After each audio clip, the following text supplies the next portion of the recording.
Well, guys, are you excited? Good morning, good afternoon, or good evening, or good night, depending on where you are in the world. I don't know about you, but I'm definitely ready to go to bed. But some of my guests are just waking up, getting ready to have some lunch, and we'll introduce some guests shortly. But I want to say, first of all, thank you so much for tuning in.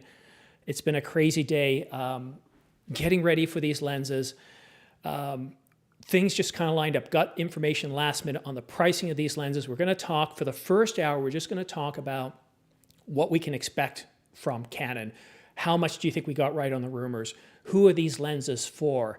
Are they good for wedding and event photographers? And I'm just checking my audio level, so please, guys, let me know. It looks like I'm just in the yellow, so I should be mostly okay, and everything else looks okay. So sorry, I'm a one-man show here, so I'm watching things, keeping an eye on things, but thank you so much for tuning in.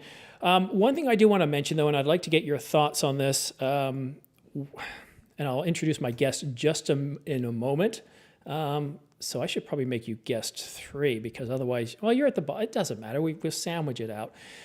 What I'm working with today, the microphone, I want you guys to let me know how it works. So I'm in a huge room. This is the Sennheiser Profiler. It's like $129. Or if you get the one with the boom, which is the one I've got, I believe, let's switch over. I got to go to Keynote here. It's $199. I don't touch anything. I don't have to adjust anything. I can move it, and you don't notice any squeaking. And around midnight, when Canon finally releases the embargo, my wife's going to come home. The dog's going to come running down the stairs, barking. The door's going to slam.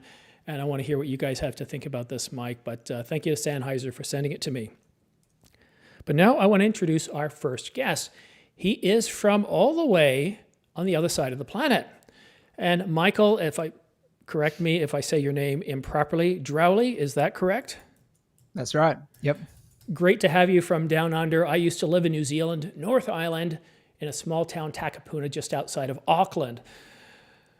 Mike is an Aussie, obviously, and he's the owner and editorial director of his own YouTube channel and website by the same name, michaeldrowley.com. He's a videographer, cinematographer, and he's a color grader. And we might even talk about the importance of these things later on, Michael, a color grading card. Yes. They're a huge time saver, Michael is a dedicated Canon shooter who runs his own production company. He develops LUTs, and he also creates documentation templates on his website. His normal gear for his run and gun, his real estate and corporate stories, is the Canon EOS R5, the same camera that I'm shooting with, and the RF 28, is that correct? 28, yep. 24-70 f2.8, a lens that I've been thinking about getting, Michael. How are you today? Yeah, so good. Thank you. So good to be here with you too, Simon. Yeah, thanks for the great introduction. Just been a great journey into all things video production. And so I'm just loving the journey, still loving being part of the community, and yeah, Canon all the way, Canon till I die. Well, I started with Canon not because I thought they were the best company, not because I did a lot of research, but because my brother had a Canon, and I said, look, what should I get started with? And he made a recommendation. I started off APS-C, stayed APS-C for a while before going with a big jump to the R5. So I like to shoot with a lot of things, but due to the budget of lenses and everything, you live in Australia, I live in Canada, so, these US prices, we can double that almost, and we'll see the Canadian and Aussie prices. Isn't that correct? Yeah, we like whenever the announcements come out for like tonight, the lenses, it's always really awesome when I see it on American YouTube channels, because it's like, oh, it's 2000, and then it comes out here and it's all the taxes and everything they add to it. So yeah, it's like, oh yeah, $3,500 for the 2000 US lens. But it's all part of the fun of just living in Australia, and yeah, getting slugged with a bit more tax and things like that. But yeah, we make it happen. Yeah, similar here. I often think of Canada as the cold version of Australia. I think we have to so let's take a look at this lens, for example, the Canon RFS 10 to 18 millimeter f4.5 to 6.3.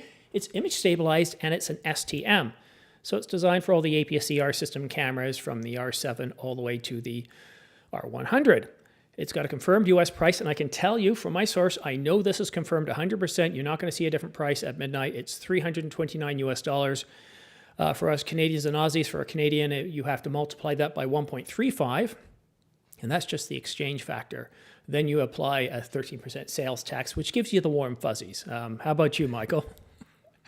Yeah, I think it'll be around about the same here. I think the exchange rate's a bit worse in Australia at the moment than the Canadian dollar. So we probably slugged a little more on top, and then a 10% goods and services tax on our end. So, but I'm really interested in this lens. I really think this would actually be worthwhile in my sort of kit because it gives you that extra reach if you're APS-C. So yeah, it's an interesting lens, probably at the 4.5 end, the wide end, but yeah. Yeah, I've got the old EFS version here, 10 to 18 millimeter, and I don't use it so much anymore. But I want to talk briefly to everybody because I got a lot of comments in the videos I put out today saying, hey, this is cheaper than I thought. And with the exception of the 24 to 105 f2.8, some people said, yeah, it's a lot cheaper than I thought. Other people thought it's too expensive. But one of the reasons why we're seeing these prices lower than we expect, I just checked this now. In January, I looked at the price of things because when the R6 Mark II came out, I thought, wow, the same price as the Mark I. Why is this? Well, this is where we're going to talk a little bit of economics. The Japanese yen against the US dollar fell by about 27% when the R6 Mark II was announced. So that's early November. It started shipping in January. Since then, the Japanese yen has fallen another 18%.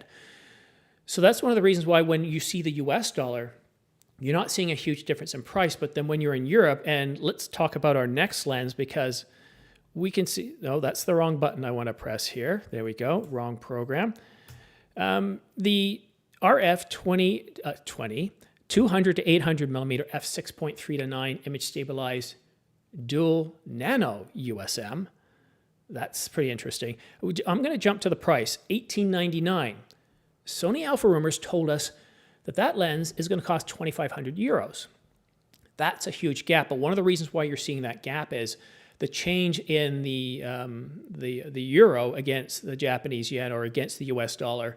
We've seen a decrease there. So you're seeing a slightly larger spread if that price is holding to be true. So it's a little bit sad.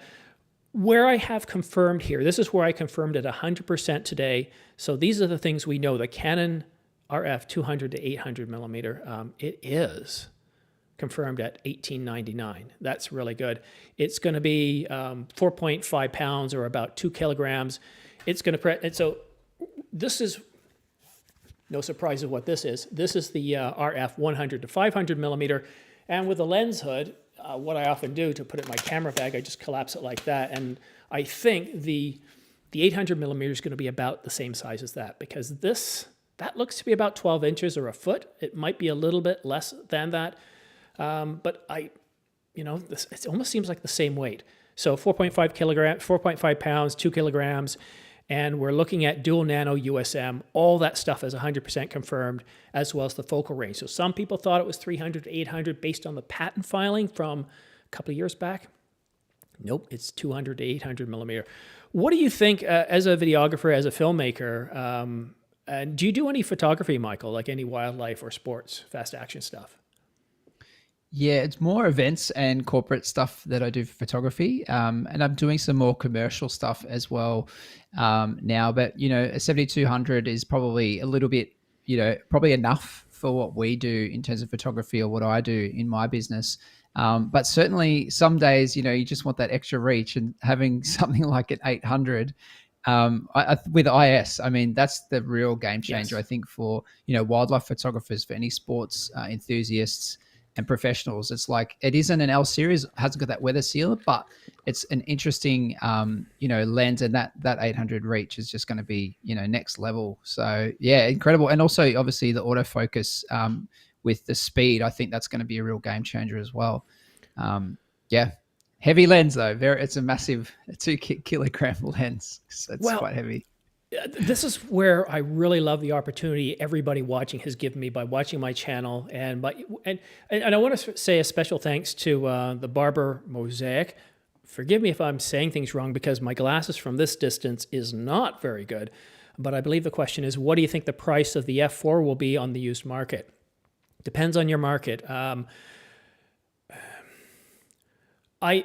going to get to the price of the F4, the F2.8 shortly. significantly further ahead. I think what you're going to likely see, if you want to get we're going to see some discounts coming up to Black Friday. Canon's been putting out some incredible discounts on their lenses. Keep an eye on that. That might even negate the used market. In terms of the used market, it's really hard to say. There's a Price Watch. Do a Google search, Price Watch and the lens, because these things do fluctuate on a week-to-week and a month-to-month basis. So it's very hard to predict used prices. I don't think that the announcement of the f2.8 is really going to impact the f4 too much. This guy right here, I love this lens. I shoot with it a lot. It's very good. I use it for video. I think it's got very good optical qualities, but obviously the f2.8 is going to be better. All right, one thing too is I appreciate the super chats. And guys, and look, here's another one. I appreciate it so much. First of all, don't feel that you have to do super chats. If you just use my affiliate links, I've got posted down below. It doesn't cost you anything, and I get a small commission back from the company. So that's all the thanks I need in just watching. So don't feel pressured to have to offer me super chats. But we do have another one. So thank you, Dan. And Dan's question is, where do you think the f9 starts? So I wish I had a graphic here. It's the same with this lens here. If you go and find the range for this lens here, what you'll notice is as you move through 100, 200, 300, 400 to 500, it slowly starts going from that f4.5 to 5.6, 6.3 to 7.1. And I think what we could probably do, because we'll know at midnight, but it's going to take that, it's going to expand it. And of course, instead of starting at f4.5, you're going to start at f6.3, and it's going to start to move up. I would say f9 is definitely going to be at 800, might be at 700. But I think it's going to be a slow, gradual movement away from the f6.3. If you're shooting in bright light, you're shooting from around 10 o'clock in the morning to 6 o'clock at night, you're probably not going to have a problem with this. But in low light, it could definitely be a challenge for you. Look at all these comments. And we're up to about 300 concurrent viewers, Michael. So it gets a little crazy, especially when people throw in the super chats. But sorry, your question, I was asking you about photography. What was my photography question for you? I've forgotten now. Whether I'd use the 200 to 800 for kind of wildlife and sports. And I think having like a lens like this in your kit is going to be like, if you're a wildlife photographer, if you're a sports photographer, it's going to be like for 2000 is an $18.99 US. Confirmed price. I mean, that's really a great price. Yeah. And I would say for someone who's wanting to get into that, this is going to give you, 200 on the short end, and everything you're going to need on the long end. And even at all the way out to 800 and at f9, you're going to be still capturing a really brilliant image. Say if you're doing any wildlife or bird life or anything like that. So yeah, it's incredible that they're offering. And when the RF lenses came out, Simon, I wanted to say that a lot of people are like, oh, Canon are doing it. It's a money grab. It's this and that. But I understood the technology of the EOS R when that came out, and the lenses they were going to build around the RF system. The technology was really so they could get a lens like this in play. And I think what we're seeing with the lenses coming out is actually brilliant, because it's giving us more ability to, yes, we might have our EF lenses, but as we move on from EF and move to RF, the focusing system, the distance that we can throw these lenses, it's not throw them, but the distance that we get with the low f-stops is awesome. So I'm really excited about these lenses. Yeah, I am too. And I remembered where I left things off talking about thanking everybody for supporting this channel. And it's allowed me to purchase lenses like the 100 to 500. I have owned the 800 millimeter f11. I own this lens, the 100 to 500 millimeter, and I'm going to buy most likely 100% the 200 to 800 millimeter. And I can say, having used both of them, the 800 millimeter f11 is honestly the most enjoyable, most fun lens I've shot with, because it exceeded my expectations of what I could do. For wildlife shooting in sun, in low light, it's not so good. But if you're shooting in noon sun, around 10 o'clock in the morning, 6 o'clock at night, except for Canadian winters, then you're probably limited to when you can shoot. And I have to say, I was pretty impressed with it. But when I line it up with the video that I took with this lens here, the 100 to 500, you could definitely see a loss in sharpness with the 800 millimeter. I put out 2 videos the last couple of days showing you turkeys, one with the 100 to 500. You can see how sharp it is, how crystal clear it is. And with the 800, not as much. And what I get a sense of this 200 to 800 millimeter, it's obviously going to be better in terms of quality than that 800 millimeter f11. That is f11. not starting at f11 and going all the way up to like f29, f11. So this is a variable aperture, which is really, really helpful to us all. And because it's getting that white paint treatment, I think we're definitely going to see a better quality. I just don't know where that's going to be yet. And that's one of the reasons why I want to own it, because that way I can speak to experience on this. All right, I've got another guest just joining us here. Let's put him in guest position 3, not 2. And he's Peter Gregg. He's kind of retired, but he has his own YouTube channel. He's been a photographer for I don't know how many decades, doing weddings, doing events. Peter, welcome to the room. Did you say there's an f29 lens coming? No, I was talking to about the aperture range, for example, on the 100 to 500. That was a joke. Yeah. See, Michael, you're wide awake. It's close to noon your time. I'm ready to go to sleep. And once we hit midnight, you'll start to see me do this, right? I have another guest supposed to be coming soon who's on European time, and he'll be wide awake, and maybe I'll just let him run the show. So what I want to do now is I want to move on to the next lens, because I think Peter can also comment on that too, because a lot of people said to me, Simon, this is just silly. A 24 to 105 f2.8, as Michael has, he has a 24 to 70 f2.8. Why do we need an f2.8 in the 24 to 105? It doesn't make any sense. So let me just go over the details, then I'll ask you, Peter, to tell us why you think, or tell us the history behind the demand for this lens. It is designed for full-frame cameras like the Canon R5, R6, R3, even the EOS R and the RP. It has a power zoom. That's what the Z is after the IS USM. And we have a confirmed price, 100%, $29.99. I don't know if it's going to be $99 or $98, but that's the price of it. It's less than some had expected, but it's more than others had expected. Peter, tell us a little bit about the history behind this lens. The lens that Canon says it's for and the lens that I say it's for is two different markets. I do wedding photography for 1,000 years, okay, came from film to digital. When Canon started and brought in their D30, which was their first digital camera. Mm-hmm. Because of the price, which was $3,000 or maybe $3,500 back then, it was like, oh, at that price, this has got to be good stuff, okay? That kind of price is not commanded unless you're in the 1V and whatever was the higher film cameras that I was running back then. But technically, it was a Rebel camera with a sensor in it, a digital sensor. And that was their first digital sensor camera that was aimed at a normal camera, because they had the big, huge Kodak size. You know, it's half the size of a car before that. So coming over, your 28 to 70 2.8 lens is your staple lens as a photographer, wedding photographer, event photographer, and that type of style. You know, run and gun, some people will call it.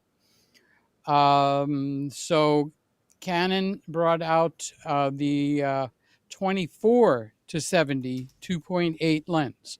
So the 24 to 70 was a stunning lens. It was absolutely crazy good, okay? The problem with the lens, it was, I've used this term on my channel, it was over-engineered. One of my very dear and close friends back then was the face of Canon, which is Chuck Westfall. We were good friends. We would talk about cameras and other things. And, you know, all of these guys that work at a company like Sony or Nikon or Canon, they have a public face and they have a private face, okay? Now, Chuck was a very structured guy, all right? So his private face and his public face were very close to each other. So the problem with that lens is Canon went over to a production line style of building lenses. And the calibration and the quality was built into the production process. So the 24 to 70 actually outdid the 28 to 70 2.8 by giving us 4 more millimeters of focal, okay? which is, yes, please, I'll take more. Okay. So that all of us in our little wedding group, we just sucked in that lens like it was, the end of a root beer float. So we just loved that lens, but it had a problem. Okay, and the problem was it had eight, if I get my fingers correct, it had 8 calibration points, but they only calibrated 2 of the 8. This is via my friend explaining to me why I would come home with so many pictures where it focused on the background instead of on the bride or the groom or the family or wherever it was supposed to focus. Well, because they were not hand focusing, all the calibrations were done in the production. Okay. Um, and unless you got your lens actually calibrated and got all 8 points, which is a bear to do, he said it takes over an hour to do that. Okay. You are going to come home with a lot of focus on the background, which you can't sell those. They're not buying pictures of the background at the wedding. They're buying pictures of the bride, the groom, mom, dad, uncles, aunts, all that kind of stuff. So there was a big uproar, like, this lens don't work. Okay. So Canon brought to the market the 24 to 105 f4, straight f4 L lens. Good lens. Okay. The problem is Peter and friends got used to 2.8. We don't want f4 at a wedding. Okay. So you had to learn, if you didn't know how to do it already, you had to learn how to press your focus, meaning zooming out to 104, you take a lot of steps back, and now you could blow out your background. Okay. But meanwhile, the bride is over there and you're over there. All right. So when the 24 to 105 came out, we gobbled them up. We gobbled them up like cookies. Okay. Sorry. I'm on a diet, so cookies. Peter, let me jump in for a second here because there's some sorry. fighting, some fish feeding in the comments. Yes, so Adam keeps challenging me on my source here, and I think one thing that's very important to let everybody know out there is the reason why we don't give out our sources is because if we do, we no longer get information. You're going to find out in about 40 minutes whether the information I'm telling you is confirmed is true or not. But if you've watched videos before, the S5 Mark II earlier this year, I nailed the type of focus system that was coming out. I also nailed the date as well as the time of the announcement. And I did the same with the Canon EOS R6 as well as, what was it? Well, tonight I'll have egg on my face if this doesn't get announced. And that won't look very good, but I'm told it's going to happen. It's confirmed. The source is very good. But the one other thing I want to address, I see in the comments too, a lot of people are asking about extenders. So what I've been fiddling with here is I put the extender on here, and what I think Canon's going to do is something like they did with this lens, which is a little bit annoying. So it's a 100 to 500 millimeter. You can put your 1.4 or 2x extender on here. I've got the 2x extender on here. But what happens is I can only shoot between 300 and 500, which doubles to be 600 and 1,000. And when you're actually shooting with it, it's really annoying. So most of the times I don't put the extender on this thing at all. It's very, very frustrating. So, sorry, Peter, continue with your stories. Well, actually, so let me wait ask a second. Let me say something to Adam. Adam, I realize you got a little frustrated there, buddy, okay? But there's some stuff that goes on behind the scenes that just doesn't go public. I have contacts with people in these companies where I know information. Simon has been burying himself in making these contacts, okay? And by the way, I'm saying hello to the other guy that's on with me. I didn't catch your name, but you look good, okay? So thank you. It's Michael. It's great to be on with you, Peter. Hi, Michael. So you can't go blabbing. Loose lips sink ships. That's the saying. So if I have a lens in my hand, like Manny might, all right, he's one of the in crowd where companies like Sony, Nikon, and Canon, they reach out to these guys because of their market, and they go, here, take this lens, but sign here on the dotted line where you're not going to say anything before a certain time and day. So don't assume that because you think you're looking at people that look like they don't know, that they do. Because if I did know something, there's no way in hell that I could actually say anything. Yeah. If Yeah. Simon knows anything, he can't say anything because his sources would all dry up. So you have to determine, Adam and friends, okay, do we know something or don't we know something? Okay. We can't make it public. It's just the nature of the beast. Think of like a secret agent. Okay. So some of us over the years, I've been doing this since the 1970s. I've got friends in low places. Thank you, Garth Brooks. Okay. So don't just assume because we don't have something in hand that our brain is empty. Okay. I didn't come on here tonight just to show my pretty face. All right. There might be some stuff I know, there might not. Now you have to determine that. And I'm just saying this nice to you, Adam. I don't mean to be argumentative. I do want to step up and protect Simon because Simon has been spending a lot of time cultivating contacts and he can't betray them.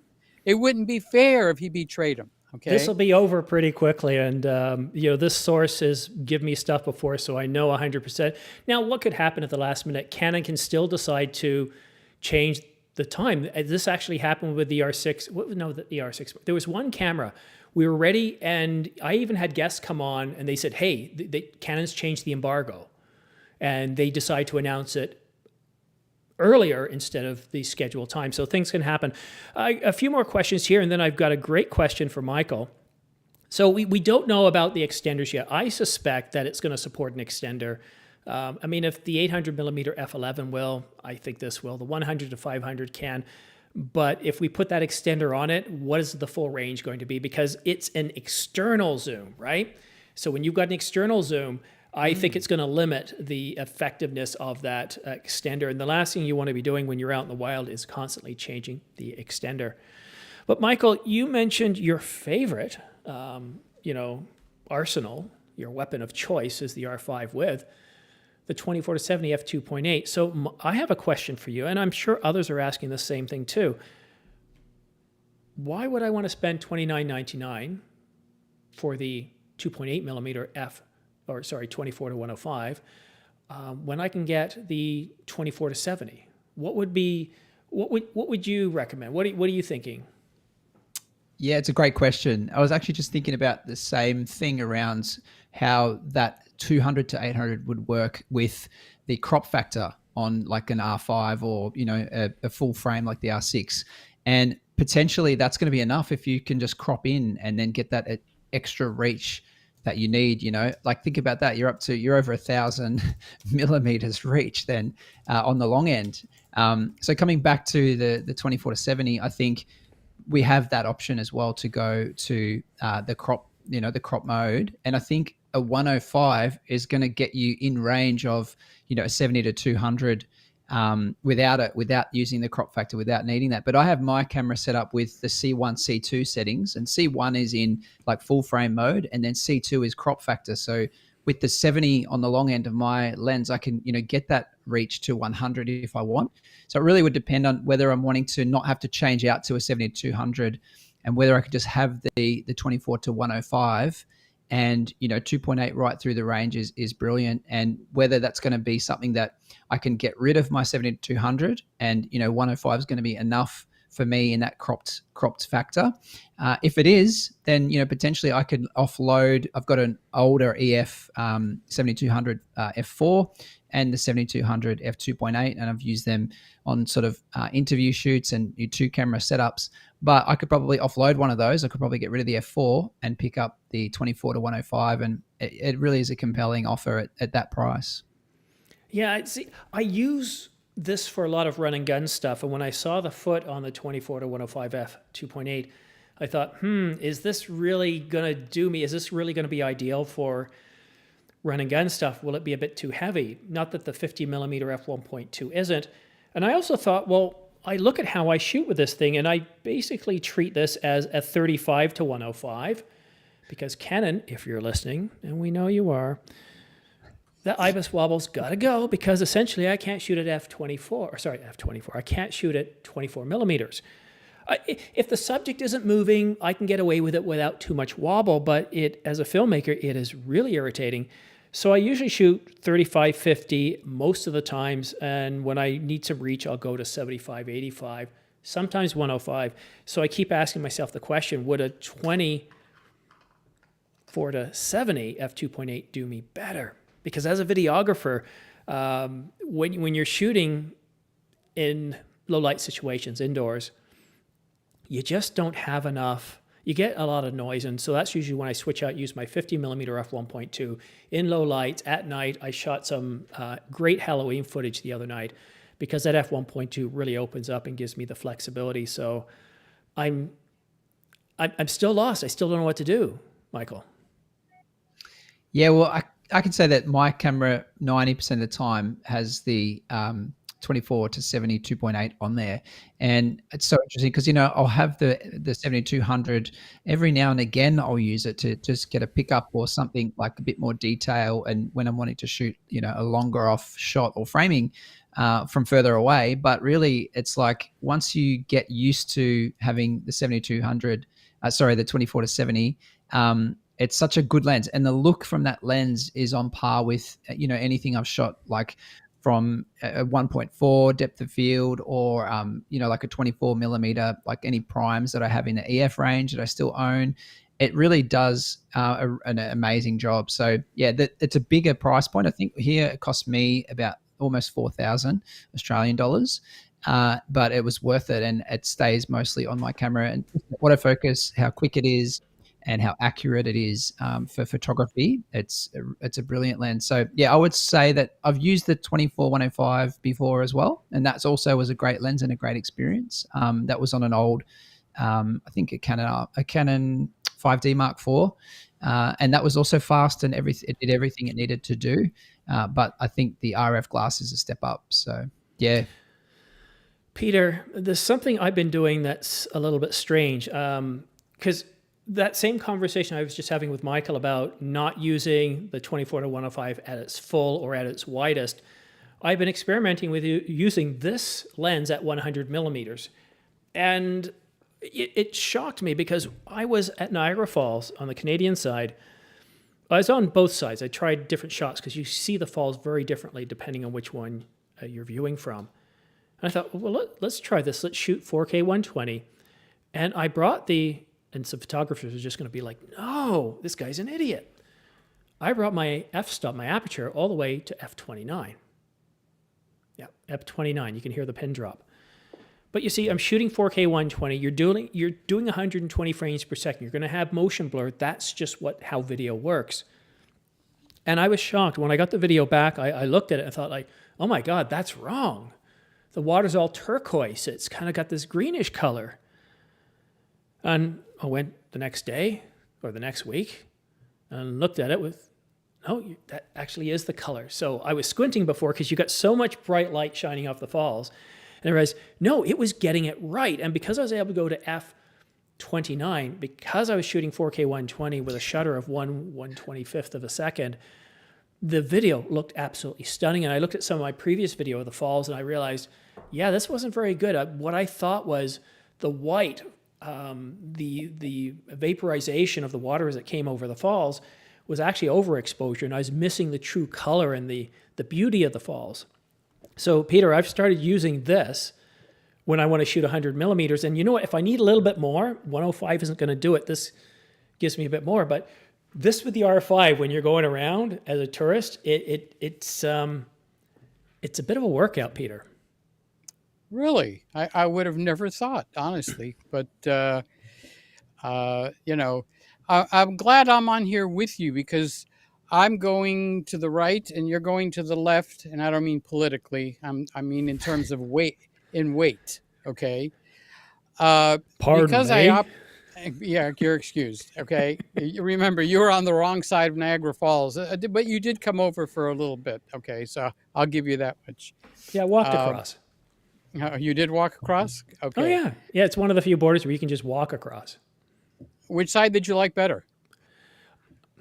Wrong question. So, which side was more photographic? Wrong question. Let me Okay. put it to you this way. Scenario, when you're on the US side, you feel like you're up close to the rapids. You could be shooting a river. You can be, depending on how you frame it, you look like you're on a river with white water and it's really rough and violent. You can get up close and personal to it. New York State parks, Niagara Falls, just gives you a completely different view of the falls. It's so much more personal. Whereas the Canadian well, the falls side, are on the Canadian side, right? The water falls down on the Canadian side. both. So when you come over here, you get a bigger panoramic opportunity for pictures. You know, it's actually, so the I'm egging Canadian, you the on. Horseshoe Falls is the main part of the falls, but you actually have many other different areas where the water comes over. And on the Canadian side, what you get a sense of is the raw power of it. So you get to, and you have to wait. I waited 3 hours because there was a slight 5 kilometer an hour wind, but it was blowing the mist to me. So I was getting drenched and I couldn't get a clear shot on a sunny day. So I had to wait 3 hours, wait for the cloud to go away. And then I got this crystal clear, beautiful, beautiful National Geographic type quality. At least that's how I felt. But before I go any further, I want to do a time check, guys, because I want to remind you that we've got 24 minutes before we're supposed to get the announcement by Canon. It'll probably just drop a few videos because they haven't done any formal announcement. And we'll be going over to their website soon so we can just stay up to date on it. Michael and Peter. The pre-show, right? This is the pre-show. This is the pre-show where we talk about what we know. We show you the leaked images, which we've done, the latest specifications. We talk about how we would like to use these lenses. And we're going to start taking more of your questions now as we go into the final 24 minutes before we get Canon's announcements. We'll follow it live. We'll put the videos up. But Michael and Peter, one thing I'd love if you could do is once we hit 12 o'clock, look for Gordon Lang, look for your favorite YouTubers, see what they have to say. They all have, they got the lenses. Want to hear what they have to say. Yeah. So what I want to do now is I'm going to look through the questions and I'm going to hand them over to Michael and Peter, and I'm going to challenge you guys to answer the questions in less than a minute so we can try to get to more people. Well, I want to target Michael first, okay? Michael is a prime target. He likes to shoot with the 2470, 2.8. You said it, right? Okay, the 24-105 f4 is not going to hack it. He has it, but it's not his favorite piece of jewelry to pick up, all right? It's true. Well, I feel the same way, except when I'm out there for pay, or when I was before I retired, I had to use a 24-105. I had to come home with good shots. I had to come home where the target and the people that were paying me were actually going to be in focus and not that beautiful palm tree with the Christmas lights in the background. All right. So that became key. So the 24-105 f4, Michael, didn't do it for you, right? Right. Okay, so here's my question directly aimed at you. Knowing a little bit of a preview of the size of this new guy, you know it's not going to be a feather, okay? And knowing that it's going to take $3,000 in the US out of your pocket, how appealing is that to you if it had come back out, 20, 15, 10 years ago, where things were more normal because you had Sigma and Tamron pressing on Canon's throat. And now you don't, okay? So they're going to come out with you want a 24-105 f2.8? 30 seconds for the question, Peter. Okay. You're using up too much time. Michael, over to you. Are you quick answer? Yeah. Quick answer is, before they didn't have gimbals. So, there was some sort of gimbals, but they were thousands of dollars, or there was like a glide cam. And so now I can rig an RS2 with my 24-70 and run it on a gimbal. And I've got all my focal lengths and that all works on the gimbal. So in answer to your question, if the 105 f2.8, while it's a great f-stop, it's basically probably too big to rig on my sort of run and gun. Now I'm talking specific to video, and Peter, if I just can quickly answer one of the questions about the crop that I use, I'm using it more predominantly for video. So in that way, I can get the framing I want in camera, and I can get a 4K image out of the R5. So for photography, it is different because you're losing megapixels, and cropping in later is always good with photography, and a good option. So, but for video, I would say that using it for video, the crop factor is amazing because you get a really nice, clean 4K image. Yes. I think most of us have gone to video, and this little small tiny group that says I will only take pictures, they're antiquated, because if you've got family, kids, adults, parents, you're going to do both. Okay, you'll lean one way or the other, but the cameras have proved that out. The iPhone is taking beautiful pictures and nice videos. So thank you. I wanted to see what was going to trip you up, Michael. The price don't, or Peter. the weight? No tripping people up.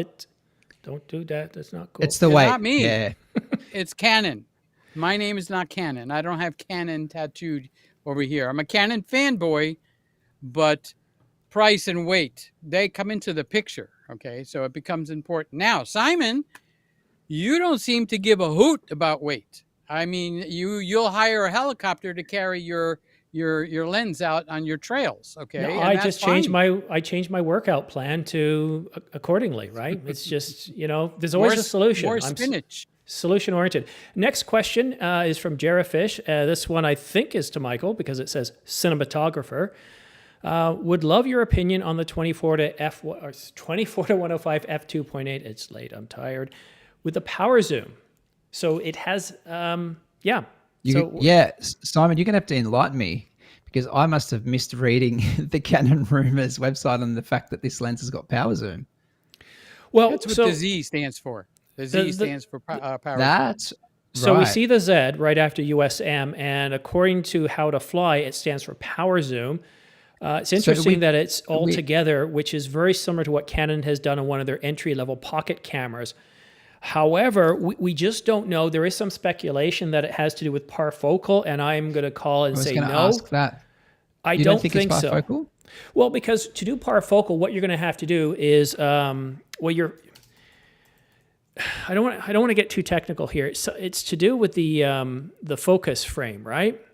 Yep. Parafocal is very simple. Whatever's in focus at the wide end stays in focus, no matter how much you zoom it or back it off. It just stays in focus the whole time. That style is called a parafocal lens. Yeah, but okay. So technically speaking, though, it's your focal plane doesn't change. So if you're all the way punched in, and you could be doing 600 millimeters, you're punched in, you've got everything focused. You can quickly or slowly move all the way out to 800 millimeters, and you never have to touch zoom again. Yep. Now, the focus. 28 to 70 millimeter focus. is, people say, well, it's parfocal or it's semi-parfocal. There is no semi. It's parfocal or it's not. And generally what you see with parfocal, you see it with cinema lenses, and it's a very expensive feature, and cinema lenses are generally much more expensive. So if it was parfocal, like the 28 to 70, if it was, I can guarantee you that would be one of the top bullet points on B&H, Adorama, or any other site if it was parfocal. So no, I don't see this lens being parfocal. I think what you're getting with this is most likely an electronic zoom. Yep. I was going to say potentially, a firmware upgrade later for cameras that use this lens as well, potentially having the ability to have some sort of autofocus method which can keep it in focus while you're zooming. But yeah, I'm not sure how, I don't really do zoom lenses in the cinematography world, in terms of having a shot that zooms in. We'd certainly do focus racking, so focusing from one subject to another, but having sort of a power zoom or like a zoomed in lens. We've done it once. I've done it once on a commercial cosmetics shoot. And yeah, the shot was good. We used a Canon 35 to a cine line in the Canon anyway, like a long zoom that was purely parfocal, and that shot came out quite good. But we haven't done that a lot in my run and gun sort of everyday filmmaking. So that cheapy weepy lens, Simon, the little one, is that one electronic zoom? I don't know which lens you're referring to. There are three lenses coming to the market. The one is very low price. Yeah. The is that an electronic zoom or by hand only? No, the 24 to 105 is the only one that has a Z designation. Okay. But now I'm gonna rapidly go through these because we have 60 minutes left. A question for me, and this is an opportunity to give you guys a bit of a light on how rumors work. So A lot of times when we get these rumors, it's through sources that we know that know somebody that knows somebody. And quite often, you can pass through almost a dozen people before you get to the supply chain. And you do deal with problems with broken telephone. Now, sometimes you have direct connections to people within the industry. And so it really depends on, see, I can't give too much away.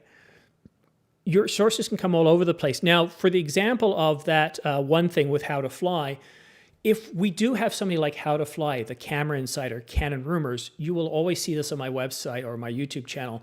I will always state where this is coming from. But if it's me, and I'll say, no, this is me, I got this as a source, but you'll see the Camera Insider and Canon Rumors leading a lot of the Canon stuff.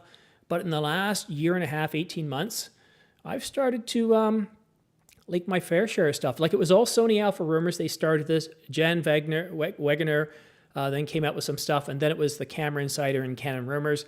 And then today, right around dinner time, is when I got this information. I was scrambling because I had to create 2 videos. First, yes, we have a live announcement tonight. Yes, we've got pricing. Put that out there. And it's fast-paced. It's very...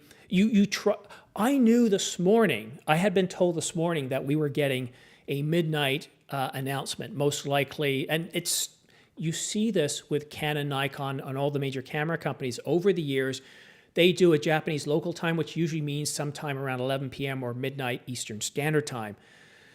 So I've went over my minute, so shed a little bit of light there. So let's come up with a question for Peter here. Let's see, what's this one here? Zoom by wire is cool. Is that possible with the RF mount? Peter, do you know? Well, they're coming out with one. 24105 is Zoom by wire. Well, yeah, electronic zoom. Yeah. So, yeah, that's what we're reading into this. So we've got information from How to Fly. And now what we're doing is we're forecasting, right? We're reading something into it. Why don't you tell where that failed in the past so that people don't think this is gospel? Oh, no. Well, in case you're not aware, a rumor, let's put it this way. Until you get an announcement by a company, nothing is 100%, even what I call confirmed stuff. Because Canon could be sitting there in their boardroom, and now imagine the camera conspiracies where they go to black and white, and then go, Jenkins, I don't like that Simon guy. Let's go ahead and change the announcement by 3 hours. Let's see if we can keep that guy up broadcasting for 3 hours. They can do anything until they announce something. And even when these companies do announce something, they can say, yeah, but that's going to come in a firmware update, right? So just keep in mind, these aren't best guesses. These are actually, we are very careful to try and weed out the sources, to try and get information that's relevant. And if you look at my channel over the past 4 or 5 years, I've hit more than I've gotten wrong, but you are going to get stuff wrong. What we do here, think of a financial analyst, what we try to do is forecast what we expect to see coming out by the major camera companies and who it's designed for. Yes, and let's keep that in mind. Until it becomes an announcement, the rumor is worth the paper that it's written on. So the only reason I'm a little bit adamant about that, I've gotten burned twice in the past, and I didn't like the feeling. Okay, so I do notice you've got quite a few people in here. It keeps climbing as to how many people we got. So don't just assume a rumor is the gospel, because it's not. We were all convinced on our deathbed that the Canon 5D Mark IV was going to add something besides MJPEG for us video users. Peter, take this question from Bill. Okay. Bill says, looking forward for comparing the image quality between the 1 in 500 lens and the 2 in 800 lens. If it even comes close, will Canon, I can't see the bottom. Oh, it's I can't see any of it. No. Okay. Tell me what his question is. If it comes close, will Canon ever sell another 100 to 500? Okay, the question that you're asking has no answer, but I will give it an answer anyway. Canon will sell anything that's going to put money in their pockets. Okay, so if you get half the marketplace think that the quality is not up to what it should be, we think like bad Canon, bad Canon. Okay, no, they're going like, we can make more money here. Let's put out another lens. Okay, so you got to look at it where you're the buyer or you're the seller. So that's my answer to you. The quality with the RF lenses have been stellar all the way down to my $249 16 millimeter 2.8 glass. That lens, it's amazing. I wish I had it 15 years ago. You know, it's better than an L lens. $249. So you got to look at things as an opportunity for them to make money versus Canon responding to the market. Because my belief is Canon does not respond to the market. Canon responds to their brother, which is Nikon. Okay, so if everybody says no 20, no 4K, no 4K, no 4K, no 4K, and Nikon comes out with a 4K camera, next day, Canon will be coming out with a 4K camera. Okay. All right. And this is history. This is not an opinion. This is history. Peter, I keep having to cut you off. You keep going over your time. I'm going to keep doing it, Simon. I just, you know. So I got a couple of questions here I want to answer because we're about 9 minutes away now. And the lost it here. When can we pre-order? This is Canon, so when they do the announcement, most likely the pre-order will be available. If this was Sony, they'd make us wait 24 hours. So where can you watch the announcement is another question. What we're going to do, as soon as most likely what Canon's going to do is drop a bunch of videos, whatever they do, whether they drop videos, whether they have an announcement that they will do live or a scroll, we will go right to that. We'll cover it live. We'll talk over it. We'll take a look at information that Canon presents us with. Then Peter and Michael will also take a look to see what other YouTubers are saying, what the reviews are saying, and we'll do a quick synopsis. We'll probably go another half an hour or so before ending things. So that's what we're trying to do. The whole point of this channel when we do live streams is we spend an hour summing up all the latest specifications on the products due to be announced. We then do the announcement live following what they're doing, covering the reviews, and then we usually try to have some other guests on after the embargo's lifted who you can ask questions. For the Nikon Z8, we actually had Nikon Canada on where you can ask them questions. So that might happen at midnight. It depends. People don't often tell me because they are under an embargo, so they can't even admit to coming on the channel. It just might happen. So there we go. All right. Well, finish your sentence, Simon. All those that have the lens in hand or different ones, they're going to drop their videos as soon as the embargo is lifted. So you'll see, like our buddy Adam said, Manny Ortiz has got his, it's already ready. It's in the can. It's ready to go. We just don't know the time, okay? Or we do know the time. We got to see if it actually happens. So all these guys, Chris, and all the rest of the family out there, they have videos ready to rock and roll. Michael, we still seem to have some questions regarding power zoom. Yeah, well, I think we're back to sort of the Nikon, Sonys of the world that have the zoom where there's like a toggle. So there's kind of a big switch on there. So I don't think we're talking parfocal here. I think we're talking some kind of electronic way to toggle the zoom. But I would say that that's probably not likely either. But who knows what they can do in firmware. I remember the on the EOS R, which was my entry into RF, it had the little slide. Is it called the slide on the thumb? And it was sort of a flop from Canon. But I mapped it to something like ISO or something, and I ended up using it and working with it. I don't miss it, you know, but when it was there on the camera, I figured out a way to utilize it and worked with it really well. So who knows what they can do with this lens. But I'm excited. We're over 400 on the stream as well. And can I just say quickly as well, Simon, this is the sort of thing that's really important, I think, for filmmakers and videographers and photographers, because you visualize what you can do with the equipment before you buy it. It's not just they've released something new, I'm going to buy it. You sort of already need to know in your mind how it's going to fit in your workflow. And certainly if you're at a professional stage in your career, having an idea of what they're releasing and what's coming up is really important. And I was on the front foot with the RF system where people were saying, no, I want to stick to EF, and the technology advancement, everything that's come with RF is super important and super worthwhile when you're on set. You just need to get that shot in a pinch. It's, these kind of discussions are really valuable. So it's great that we've got over 400 on here. Yeah, Yeah. let's keep going with the questions. There's some good ones up there. I'm itching to get to them.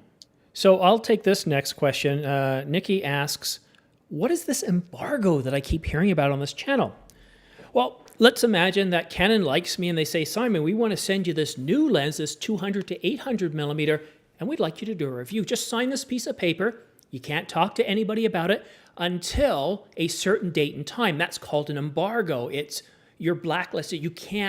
You're on the blacklist. You can't talk about it. So an embargo is just a way of saying that you're under an NDA. You cannot talk about it. You cannot share anything with it until a certain time.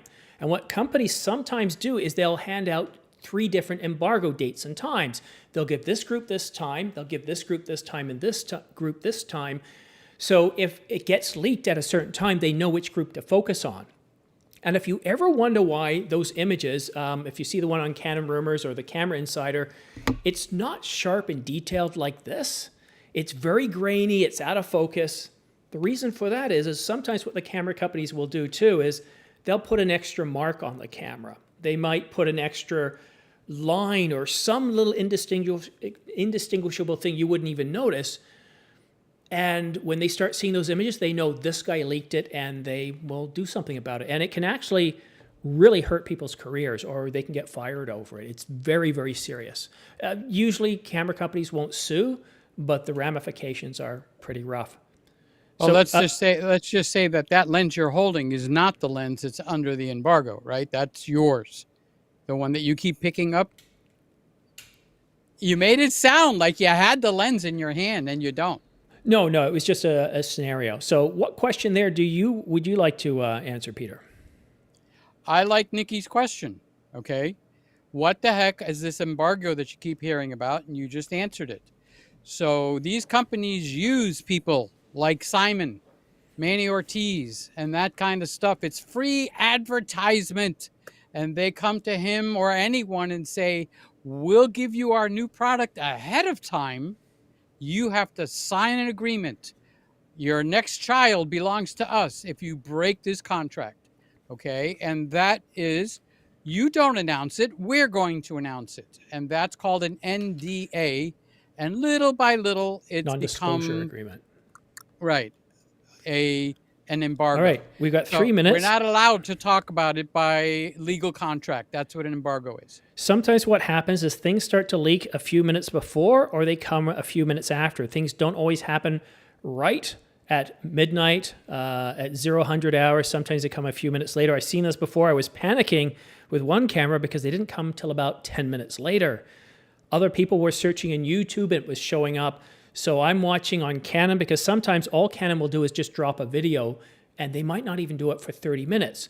Whereas Gordon Lang, Petapixel, Fronos, all these guys will already have their videos coming out at a certain time, and I'm just seeing my ugly face here. I'm not seeing anything else.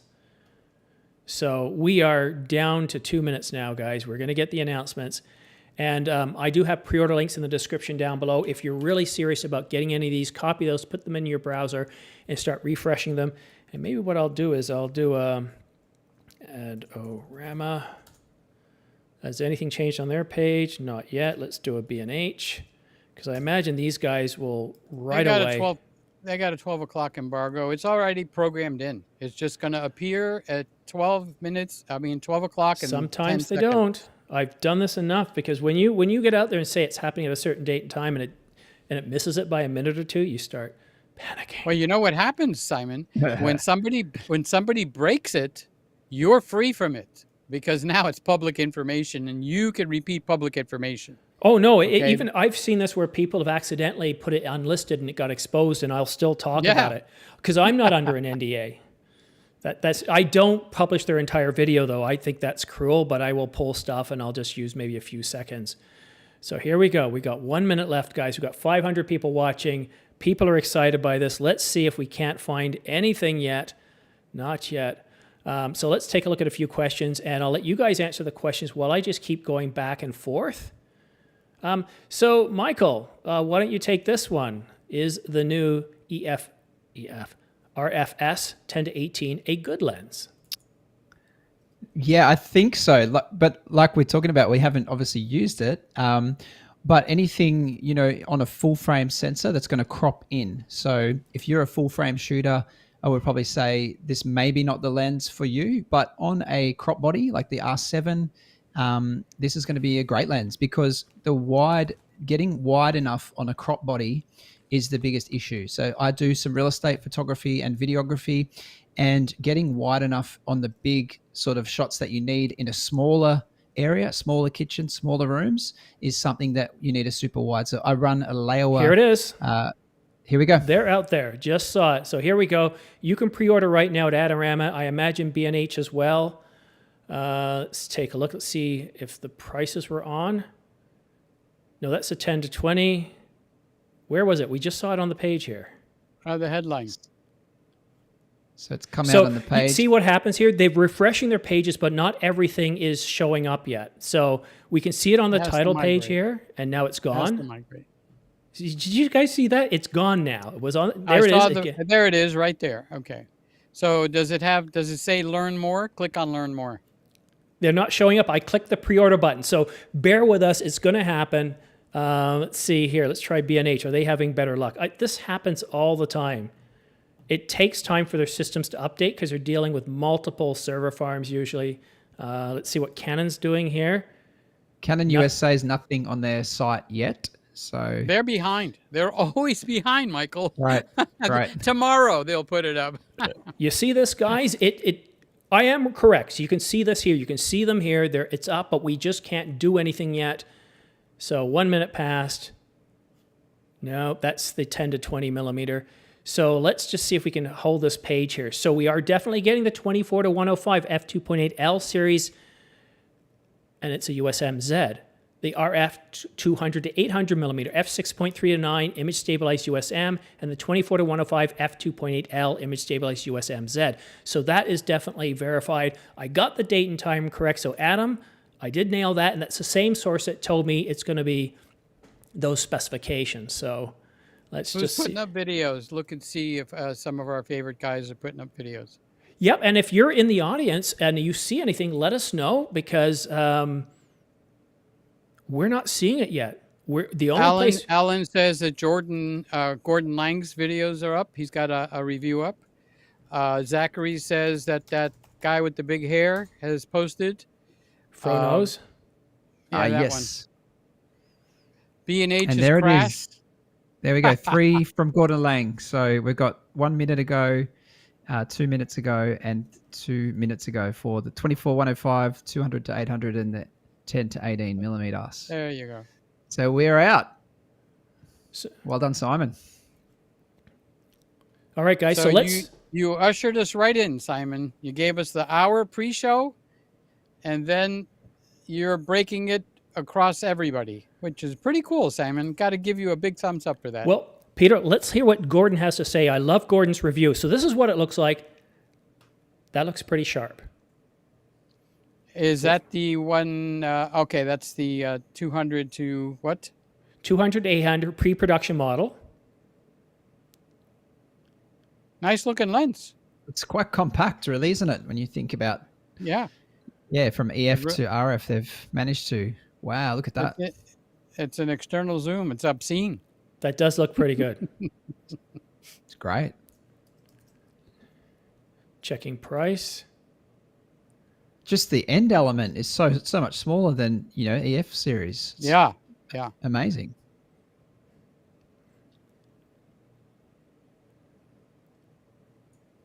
UPS, somebody says that it's in the Adorama cart now. So you might want to get your links up there, Simon, because people will like. Guys, my links are in the description down below. You can already use them. They're already good to go. I'm just checking for the price. Were you able to get links from our planet? It's weird because you're not able to easily search for them. There we go. Look at that. $18.99, $29.99. I got it right. That's a good price. I don't like the 24 to 105 price. Who the heck has got that deep of a pocket. I know there's people out there that's got that. No offense, okay, but So that's what I kind of su- high for a standard everyday. You got to use this lens type lens. And that's where I would look for Sigma and Tamron and other people to make a reasonable price lens in that area. But I don't think they're going to do it because Canon is not allowing that, I believe. I'll go back to YouTube. So yes, if you'd like to pre-order it, you can use my links down below. And if you do that, it's very much appreciated because it really does help this channel grow. I'm definitely going to buy this lens. That looks pretty sharp looking. I want to say thank you to my sources. I don't know if you're watching it or if you're in bed, but thank you so much for supporting this channel, by providing us information. We got the price right again. We got the date and time correct, and that's something I'm working very hard to do, is to build up that credibility. But Michael, were you able to find out any information on the reviews of what people are saying? Now, Gordon's saying this is a pre-production model that he's got. Yeah, no, nothing sort of more than everyone obviously putting out reviews based on pre-production stuff that they've had as part of the embargo, that word again. And so, yeah, I guess we don't know exactly whether those lenses are going to be what they're offering after the production of this and offering to the public. But certainly, I really feel like the 24 to 105, probably the price is it's steep, but I mean, they're offering that 2.8, so yeah, in terms of that, I think that will probably be the only sticking point for people with like me who've already, in with the 24 to 70, and that's going to be something that I'm going to continue to use and want to keep. And then whether I need to, and the size of it. The other thing is I'm going to check out Gordon's video now and just look at the size of the 24-105 because I think it is quite. Well, there it is right here on the screen. bigger. It doesn't look as big as I was afraid it would look. It's true. That's the 24-105. Yep, f2.8, and it doesn't look as big as what? As I thought it would way big. Oh, Would it's you just take a that? wee. It's just a little Oh, come baby. on. Well, look, It looks yeah. like the 72. The Here. 2470 with a teleconverter or with a an adapter. So it's Look at this. So that's got an internal zoom. If we take this 24 to 105 f4, look at that. It's not that small. Yep. Sure, it looks small this way, but Well, this those is would what be happens if completely you want an different internal size. zoom. It's not that different in size, but it's definitely got some more heft to it. It's got some more weight to it. Yeah, I might get that. Oh, Yeah, it's such an interesting lens that now it's It at is interesting. 2.8. I agree. Yeah, 2.8 on agree. the long end. For me, if I, cropping in on the R5 for video specifically, that is, 105 cropped in by 1.6 times. Is it gonna give you like a 165 or 168 millimeter in 4K and a nice 4K too on the crop on the R5? It's pretty compelling. Whether you could balance that on my Ronin and have it as a run and gun kind of setup, that'd be pretty cool and a bit of an unknown, but yeah, it certainly looks. It's got the lens mount, obviously, as part of it, so it is a bit of a heavier, set of glass. But what an awesome lens! Yeah, it's definitely sharp looking. It's funny, you see these grainy images and you think like, well, you have no sense of scope and depth. But, I look at this now and I think, I could see myself with that lens. I really do like this, but then again, f2.8, it's not as what I see. I like f1.2 when I'm shooting in low light situations, when I'm shooting in the forest, when I'm shooting at night. f1.2 really helps, but still getting me more light. Because as a videographer, our shutter is locked. We can play around with it a little bit, but we can't say, okay, I'm going to go 1/20th, or I can do 1/2000th or 1/1000th. No, we generally have to go twice our frame rate. So if we're shooting 30 frames per second, we're shooting at what? 1/60th. If we're shooting 24, 25, we're shooting at 1/50th. So, yeah. He's showing the tripod adapter. Yeah. Will let you go portrait and landscape without making any other changes, which is an advantage if Thank you're you, mounting Peter. it on Awesome. a tripod.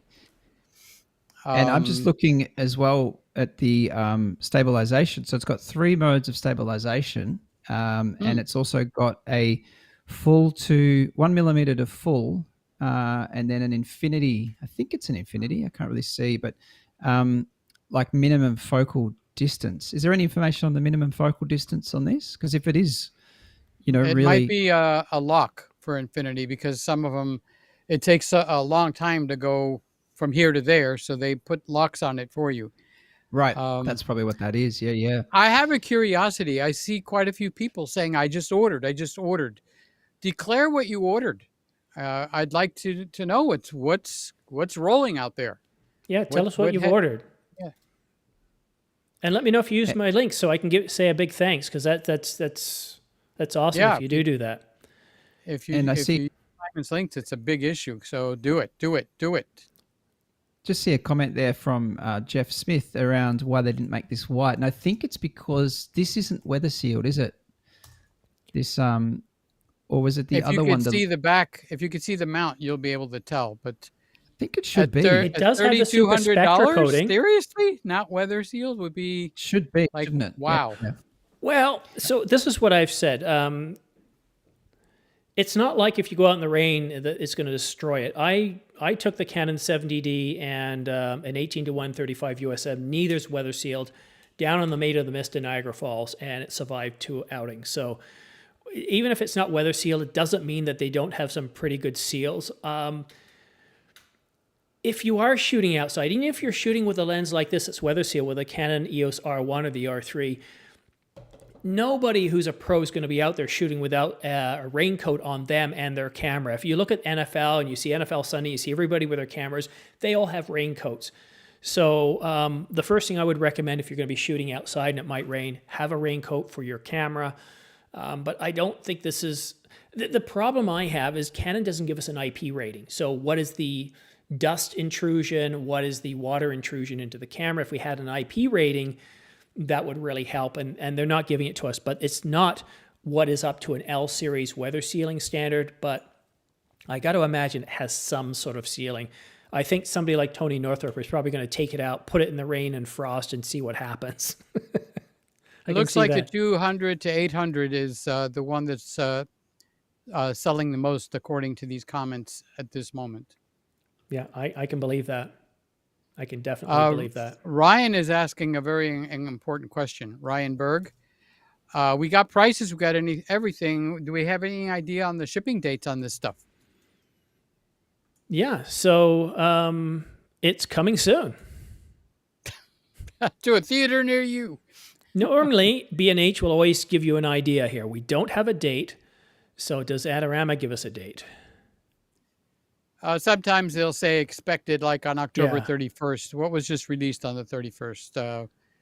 That ZF or something. Although Randy bought his on like the 15th or 16th.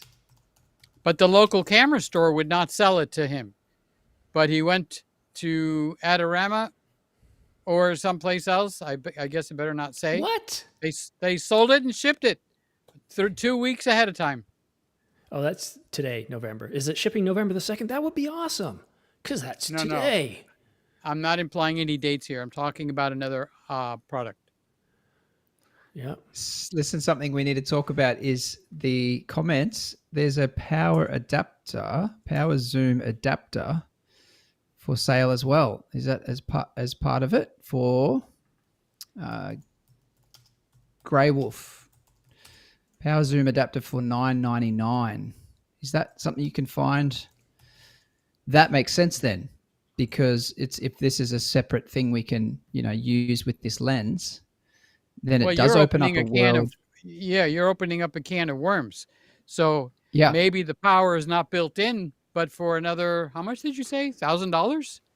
Yeah, can't here it's power it. $12.99, Pocket but I think change. B&H maybe have it for $9.99 maybe, because I wouldn't spend $1,000 to push a button and make my lens zoom, unless I was a movie maker. In that that's the case, thing. you're going to get very smooth zooms. Okay. maybe it'll open up for cinematographers and filmmakers to have Yes. like a power zoom kind of effect, which I know is a good sort of a good effect that big time cinematographers like to use different occasions. So that's pretty awesome that they're extending it with another upgrade. And how does that work? Does that fit onto the top of the camera, or does it fit I onto the guess lens it would be itself? like it would be kind of like a tele converter, and it Right. would have a switch designed specially for that, because the R5 doesn't have a rocker on there built in, right, Simon? There's That's no. right. Okay, so Michael, you got one of those too? Okay, sorry. Um, so I'm a little disturbed to hear that. Okay, I got this thing that Canon has basically got us over. I like Canon, so I don't want to start off by sounding like a pain in the ass. Okay, but I got this feeling that Canon's got us over a barrel, and there's a lot of people that love Canon. Okay, so I bought what we're looking at now, which is a Sony E1, and I got an R8 that just came in as a loaner. Darn, as soon as that R8 Canon hit my hands, I was at home. Everything's in the right place. It felt correct. The camera is just right. Okay. And so I am a Canon fanboy. I just don't like being messed over by a camera company. And I think a lot of guys are saying, like, well, suck it up.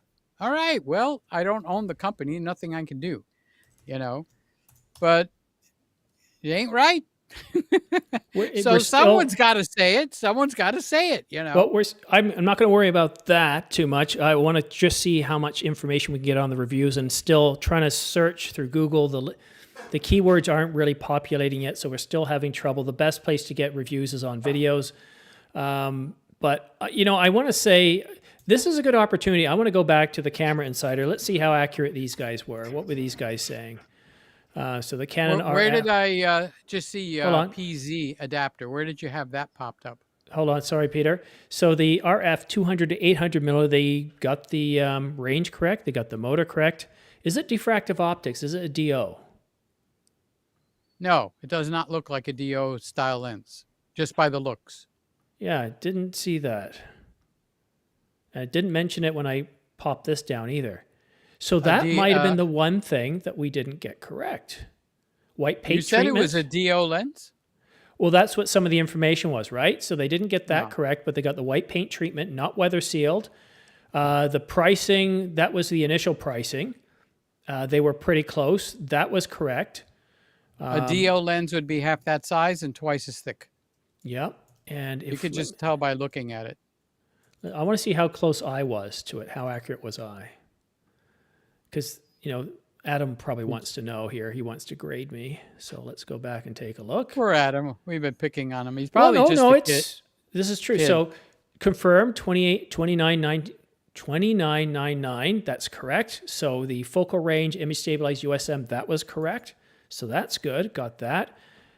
Dual nano USM. Is it dual nano USM for the 200 to 800? Dual nano USM. It could be because of the amount of glass it's got to move. Yeah, a lot of glass in that lens. Yep. Nano USM drive. I don't see dual. I do see nano USM drive. What else? Not L series, not weather sealed. Oh, the confirmed stuff. So the sizing and the weight looks to be correct, and the price was bang on. But it's an RF, right? Yes, it is. Okay. And of course, this guy came out too. So I feel pretty good because it's like I said, I was sitting around all day. I knew it was going to be announced later tonight, but I was afraid to go out there without getting validation. That's what we do often, guys, is we try to validate things as much as we can because, and now we see Canon putting their videos out too. So you got the RFS 10 to 18 and the 200. I keep showing that. Oh, there's Rudy. I like Rudy. I like when Rudy does the videos. So, guys, are you happy? How many of you pre-ordered the 200 to 800 millimeter lens? I see quite a few people that have pre-ordered the lens. Well, just to be a little instigator here, who else happens to have an 800 millimeter lens? I used to. Not you. You're not a camera company. No, but I do have a large collection of lenses. I'm trying to. Yeah, you seem to like lenses. I know that guy. I didn't initially. I was the kit guy for a few years because I didn't know what I was doing. I was young. When But you got the now- 70D, you went kit. Oh, Now no. you're a pro, and you got everything that you could spend money on. Oh. So Well, they got the 24 to 105 video out too on Canon. yes, I saw Zoom, that. Zoom for cool. passion. So, what a great. It's all about passion. Hey, Hey, Ryan, Simon. thank you so much, Dave, Ryan. I really do appreciate that. And for anybody else that's used the links, Dave did. Dave says, Simon, thank you so much. Great works. I pre-ordered the Thank you. 200 to 8mm lens, and I used your link. honestly, I'm sorry. Go ahead. yeah, let me have an emotional moment here. I started my this 4 Kleenex years box? ago after watching Camera Conspiracies and Peter Gregg, and I just thought, how hard could it be? I started doing this, and for years I didn't have any sources. I struggled. I put video out after video out. I've done over 1,200 videos on this channel. And what I try to do is whatever I do, I try to be transparent, honest with you. When I get things wrong, I'm open about it. I want to be a place where you come to where I'm not influencing, I'm more informing. Yes, there are rumors. Yes, I'm forecasting where we see the market to be. But I'm here to entertain, inform, and whenever you guys do use my links, I wouldn't in my wildest dreams be able to afford this if I didn't have this channel, this 100 to 500. I wouldn't be able to afford the R5 Mark II, the R1, or most of the stuff I have here. And I put all this money back into the channel. My wife should be coming home soon and making a lot of noise. Oh, there's the garage door. You probably, let me know if you can hear it. Whenever I say I'm buying something, she goes, oh, it's coming out of the channel. I have a separate account for channel money, so that way it doesn't touch our funding. So when you guys use my affiliate links, it doesn't cost you anything, but I use that to purchase new gear. So I'm definitely buying the 200 to 800, depending on how many pre-orders links you guys click on. I might get the 24 to 105 f2.8. I don't necessarily need it, but I think it's very important that when I do talk in my videos, I can talk from experience of I use it. I'm not just a guy parroting what Canon Rumor says or the Camera Insider. Yes, I might say this is what they've said, but then I do my analysis and opinion. So thank you for letting me diatribe. Look from the bottom up for Central ENT, Central with an S. They're talking about the 24 105 at B&H, and you can buy an S something K, S1K or SLK PZ adapter for $240. Right. So maybe that's where that comes in. Okay, so my wife just came in. She slammed the garage door. The dog came downstairs. Did you guys hear any of that? I'm hearing coffee run around like a wild man. So you do hear it. Yeah, I hear his paws, but I don't hear quote unquote Sandra. I don't want to say her name without your permission. I like what this sort of thing. dogs do you have, Simon? Oh, it's a gigantic Shih Tzu. I gotta be careful. Yeah. YouTube will censor me for that. Yes, the Bipsu. I have 2 huskies, so Oh, now that's a good sized dog. they're a handful. Yes. But I just yours, saw on. Will yours talk to you? Because huskies will They make do. a lot of sounds. They howl quite a lot. They love Yeah. to howl and whine and things like that. I just saw quickly on CVP. Obviously, they're part of the embargo, but they just released one, and they've called it the Dream Video Hybrid Lens. So for all those video shooters, I'm talking about the 24 to 105 f2.8. Okay. Yeah, I really do think, if you're not on a gimbal a lot and you can handle the size, they've got it rigged up to a red Komodo by the look of it. Obviously the red Komodo has the RF mount as well, and the red Komodo X. So just sprinkle that in there for the cinematographers in the room. Oh, I gotta comment, Michael, because if you use something like the Crane 2 or 3, they can support up to 15 pounds. Canon R5 with that lens, and it'll be able to balance it. Wow. Yes. Yes. That's a good point. That's a great point. Me and Michael want to share something very important with you. If you shoot video and you curse the R5 because log is terrible, it's a terrible camera because you can't get log 1 to grade or log 3, and you think partly it might be you, but no, the camera should do it. I'm going to hold something up, and I want Michael to talk about the importance of this. This is a real top tip. They're $200. Michael, what is this? This is a color checker. So it's a checker chart or a color check. Yeah, I guess that's what I call it.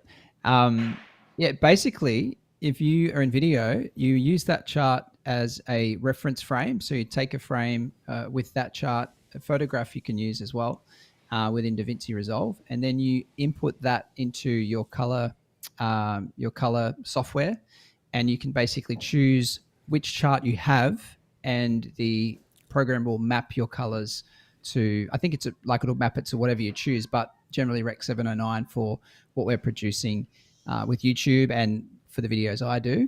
And so it's going to dial in your color perfectly based on the reference colors in that chart. So invaluable to have one of those. And I started out using just a gray card when I sort of realized that, things are baked in on some of the Canon cameras that we use. So, an awesome tool to have. Yeah, and to dig a little bit deeper, it actually gives you several things here. So if you look right where this finger is here, this line here is all for doing your white balance. So you've got your gray scales, and I usually use this one right here. So the very first thing I do is I balance. That's where I start. And then I use these guys right here. These three lines, and what they represent is your highlights, your shadows, and your midtones. So this allows you to, and what you want to do is if you're focusing on your subject, you want this on the light side of your subject. And you'll move it like this. You'll see right there how it's shiny. You do this, so that way in post, you don't end up with the shiny because you just freeze it on one frame. It doesn't even have to be in focus. And once you do that, then you just use a draw mask on the colors, and Final Cut, DaVinci, it doesn't matter. Then you dial in your colors perfectly. Now I want to tell you about, and this is not a paid ad. I haven't even mentioned the company that does this, but I'll probably tell you anyway because it works. I like it. It's $200 Canadian or about $100 US. I was up on a lake, Lake Simcoe, beautiful lake, and it's a very challenging area. I took my camera, I got up there, and I was mad because I forgot this. And whenever I'm up there, because of the color of the water, because of the color of the clay and the sand, it can never balance. And I always get frustrated. So I thought, well, wait a minute. No, let's try something here. So when I got home, I put my footage in, I transcoded it to H.26 or transcoded it to Apple ProRes 422. And then the next day it was sunny. So I took my son outside, had him stand on the road, and no, it's not like a freeway. It's just a local subdivision road. And I had him hold this side his face like this on the road. So you had the gray in the background. You had the beautiful sky, same time of day, same color temperature. I graded it and I copied the attributes over to the lake because it was 10 o'clock in the morning and I could have done 10 o'clock to 4 o'clock. The color temperatures were bang on. So when I copied those attributes, I did have to adjust the highlights a bit, the midtones and the shadows a bit, because depending on whether I was in what time of day, those will adjust a little bit, but the color temperatures, the luminance, the hue saturation, if we're going to be specific, they won't change much. Same when I went to Niagara Falls. I took this, I shot it, but all I did was just copy that Lake Simcoe grading again and pasted it over there, and I keep pasting it. However, if it's overcast, you'll want to do a different balance. If it's almost night, you want to do a different one. This one here is the Color Checker Passport for video. They have one for photo. If you were struggling with Canon log, you don't need LUTs. Just buy this. You won't need LUTs if you're thinking it's a lot of money. Here's the thing. Think of how much time you've wasted grading. This is one of the best tips you can get from this channel if you shoot video, if you don't already have one. Michael, am I overselling this? No, fantastic. Yeah, it's invaluable. Invaluable. Okay, guys, I'm going to bed. I'm 70 years old. You younger guys, Michael, it's really nice to meet you. Thank you for you too, Peter. putting Great up to be on with you. my shenanigans. So I appreciate it.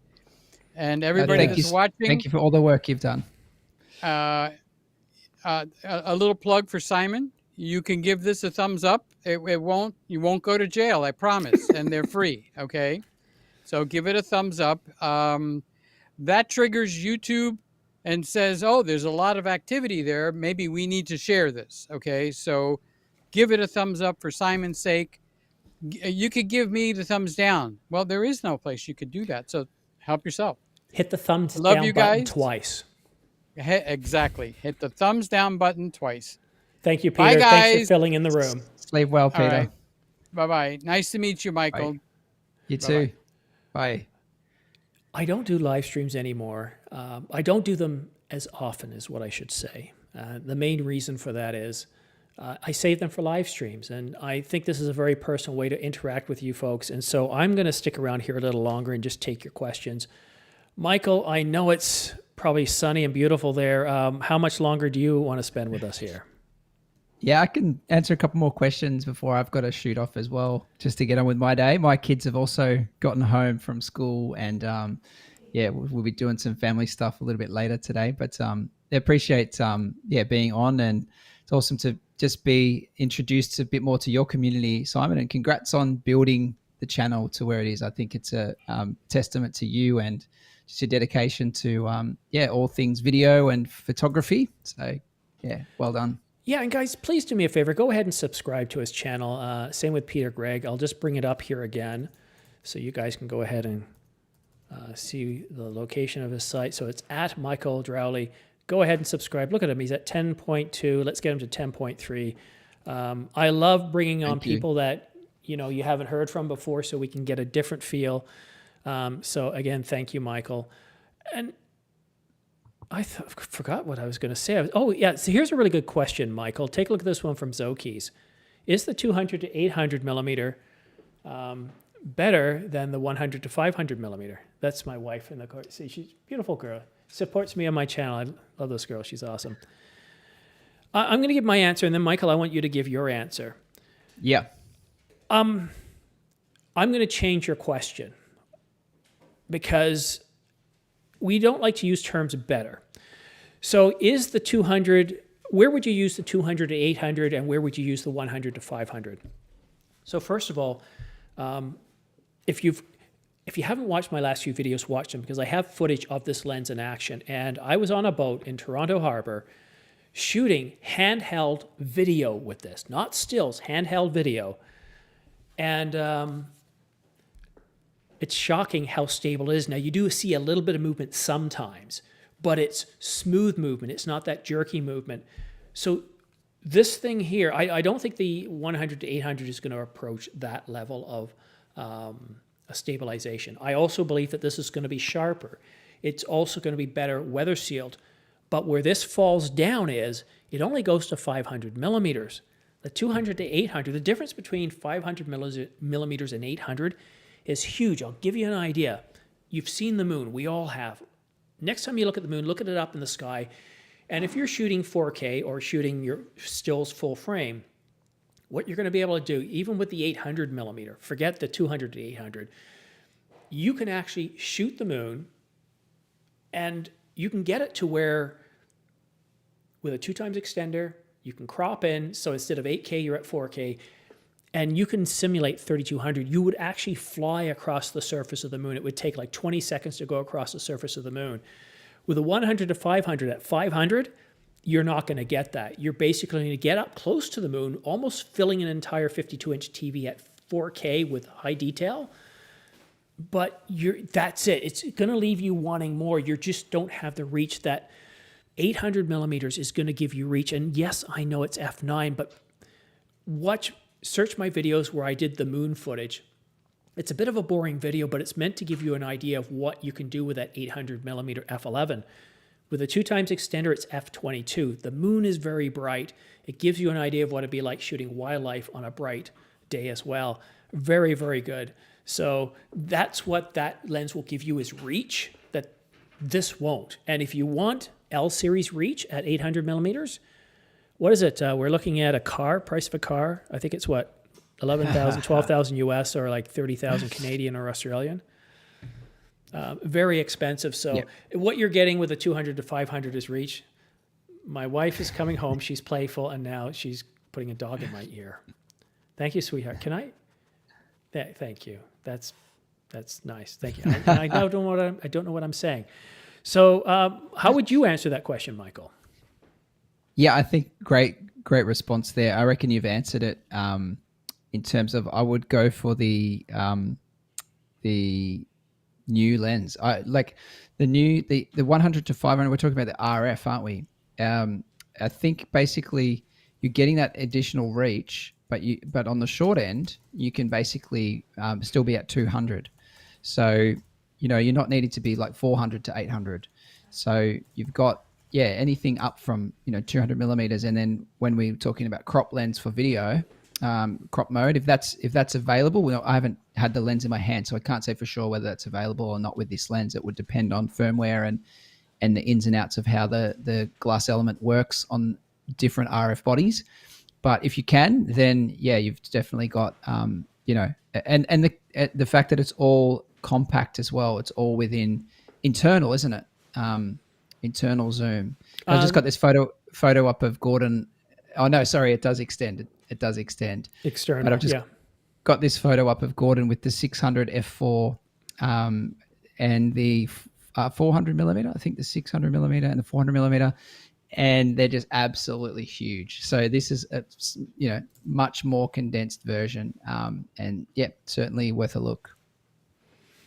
A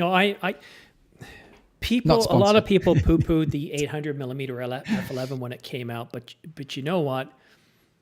What people forget is not everybody has $20,000 to spend on a lens. Yeah. And for that lens, $899 on sale, $999 normal price. It's a lot of fun. If you can never afford a super telephoto, you'll learn to love that 800 because it'll let you do things you could never imagine doing before. To be able to see beavers and muskrats, which I have shot with that lens, they don't know you're there. All you need is good light. It's not a low light lens, but it's magical. And I think that's why I want to own this 200 to 800, because I have a lot of experience with 800 millimeters and I want to just see how good this is. But Canon wouldn't give it the white paint treatment if it wasn't good. And William just told us here, let's search for William. I'm going to filter this out. William, here he goes. William said, first of all, he used my link. So thank you very much. I appreciate that, William. Very, very appreciated, honestly, from the bottom of my heart. He says that the 200 to 800 is dust and weather resistant, contrary to what was expected. So I just asked, where's the source for that? Because I haven't seen it mentioned. But again, I would imagine it's got some sort of protection. I just wonder what that means. Because if Canon says it's weather resistant, then you know it's at a certain level. But it's like the R7, weather sealing is not as good as the R5, which is not as good as the 1DX Mark III, right? Yep. All right. So do you want to pick a question instead of me picking them for you, Michael? There was one I saw, and it was, I'm just going to scroll back a little bit. Yeah, it was from, I think this is the one. It was from Jackie Santomero. So it was saying that how considerable do we think the gap between 2.8 and an F and a 4F is really going to be? And also as we go down, we go down to 1.2 on primes and 1.4. Certainly one of my favorite lenses is the 24 millimeter f1.4 EF. Mm-hmm. And I shoot it pretty much wide open at 1.4 most of the time because I like the way that the glass looks and the way that it reflects light, and it's a beautiful lens. But yeah, what are your thoughts on what the most significant, difference is between an f4 and an f2.8? For me, well, it's a stop. Yep. What that means is you're going to be able to, if you're shooting in low light situations, if you're shooting in a forest, if you're in twilight, as you start to lose your main light source, you're just going to get better images. You can keep your ISO down. You can keep you have your faster shutter. You can, and if you're shooting video, you just have less noise. It is huge. It's big. It really is an incredible thing to do. And if you can afford it, go for it. You won't regret that f2.8, depending on what you do. Now, with photography, you've got a lot of choice because you can really play around with that shutter, the f-stop, and the ISO, whereas video, we don't have a lot of choice. You're basically stuck. Your ISO floats because you can't respond to it quick enough. Your shutter has to be twice that of your frame rate, and then your aperture is just you're controlling your exposure. That's it. You don't have a lot of control. But what about the rest of the part of the f1.4 or the f2.0 extender? Is that being asked here as well? No, that was just referring to the different stops.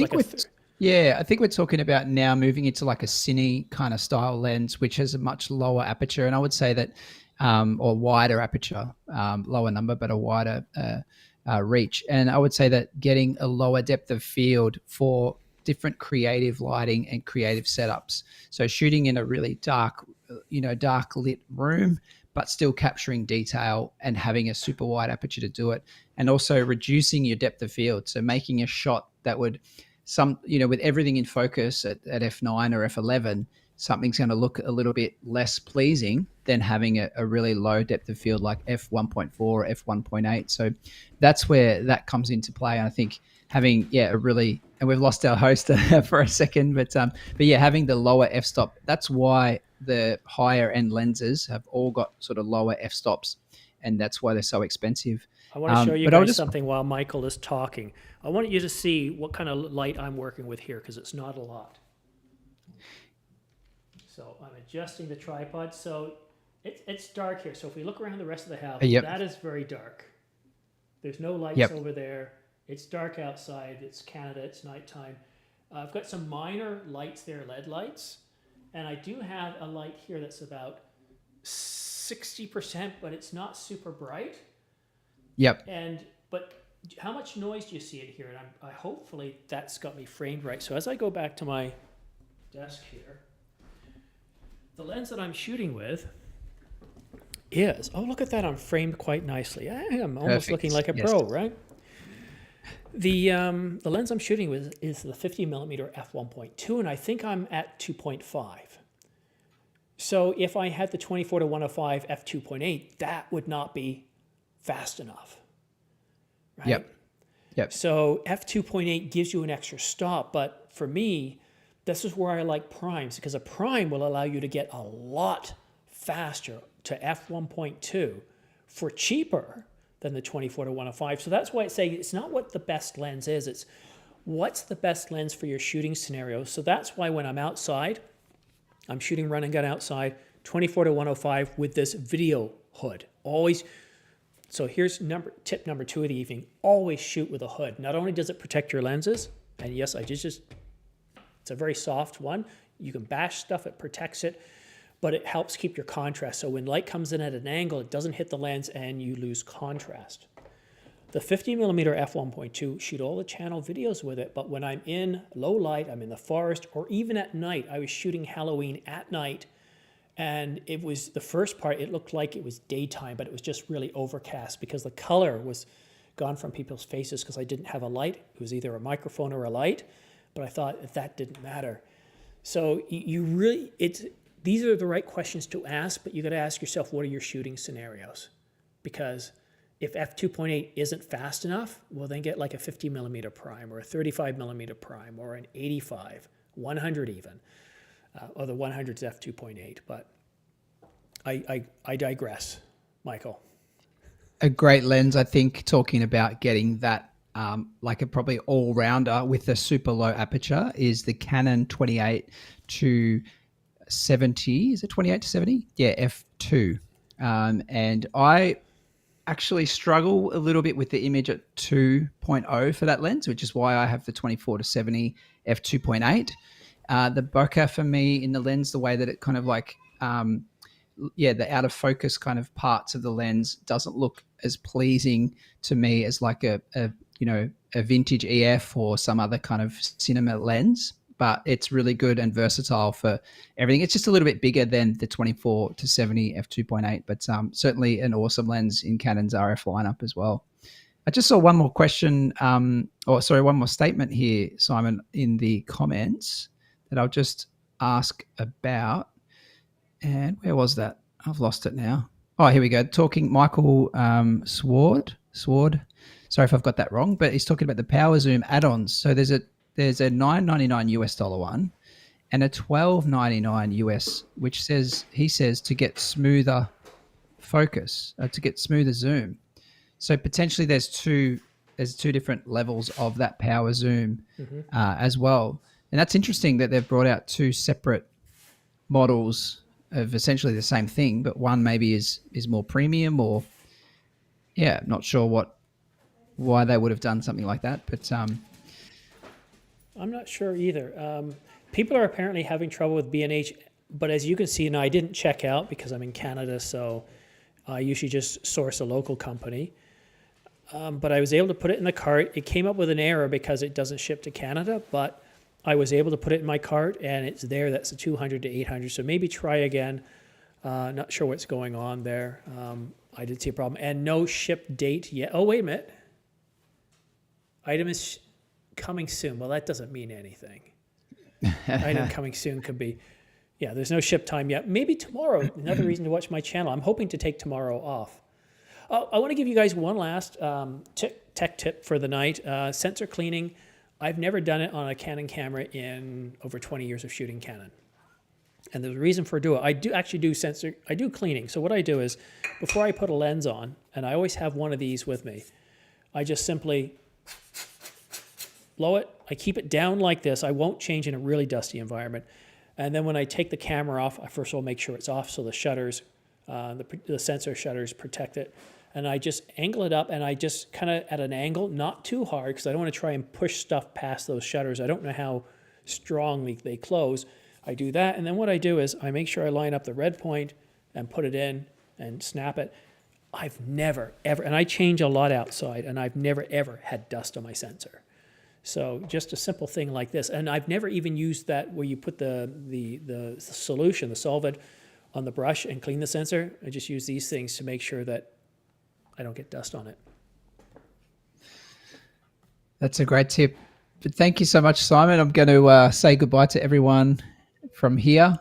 Appreciate being on with you. And hopefully good luck with all your pre-orders. It says here they're going to be coming through from Craig Pfeiffer Photography. It says December 14 for the 24 to 105 and the 200 to 800, and December 4th for the 10 to 18 RF. So hopefully deliveries by Christmas. And thanks so much for everything. And we'll see you on the next one. Thank you very much, Michael. I'm glad to have you on the channel. Cheers, buddy. See you later. Well, guys, look at this. I'm going to stay with you a little while longer because there's still 178 of you still watching here. And like I said, I don't do live streams very often. A live stream is a way for me to connect with you in ways that I can't do with comments. So I'm just going to take a look through the comments. I was expecting one more guest to come on, but he couldn't make it. I think he's still sleeping. It was really early over there. So Shannon says, good night. Thank you all. Yes, thank you.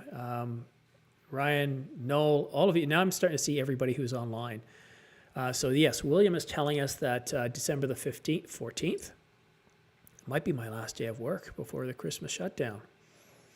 Oh, I want it sooner than that. So that's a whole month and a bit to wait. I got to check the Canadian prices to see. I'm terrified to see what the price is going to be of that 24 to 105. But, maybe I'll get the 24 to 70. I got to look into that a bit more. Because, see, this 24 to 105 f4 is a really good lens. And because I'm shooting video, unless I'm doing a talking head where the camera's kind of stuck in a position, you don't need that super sharp focus. But I love it with the 50 millimeter. It's just terrific. All right, let's see if we got any more questions. So what has Matt said? The more expensive power zoom adapter has the 20-pin connector for their broadcast accessories. That's a good point. How many of you are interested in that power zoom adapter? Mac Photo Guy. Wish the 105 was cheaper though. Yeah, I do too.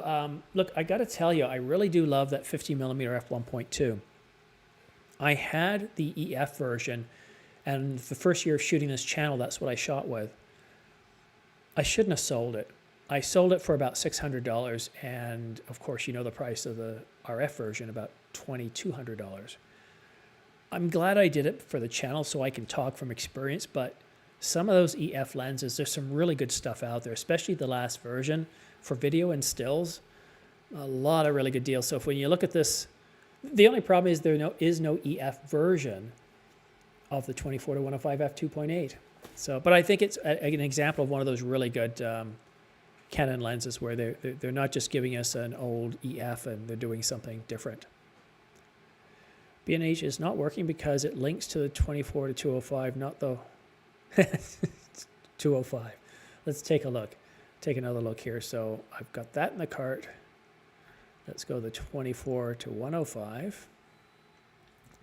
105 f2.8.